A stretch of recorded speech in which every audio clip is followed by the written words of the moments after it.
May mga batang 90s ba dito? Kamusta kayo? Kamusta tayo?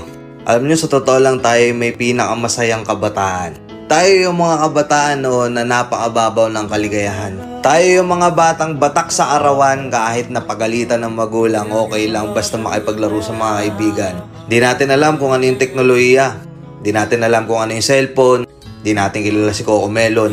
Kontento na tayo sa mga laruan natin at sa kung ano yung meron. Tayo yung mga batang halos makompleto natin lahat ng laruan sa Jollibee at McDo. Bumibili tayo ng tig-pipisong laruan baka sakaling may laruan doon sa loob.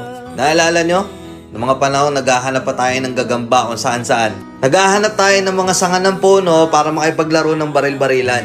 Kukuha tayo ng gulong sa tabi-tabi tapos pagugulungin lang natin kung saan-saan.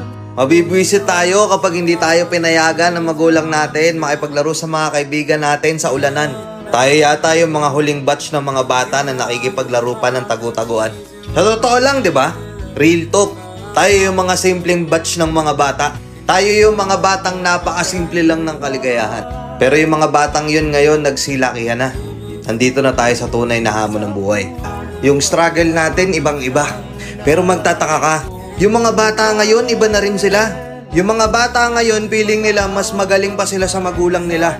Yung mga bata ngayon, nagre-rebelde agad kapag hindi na pagbigyan yung mga simpleng gusto nila.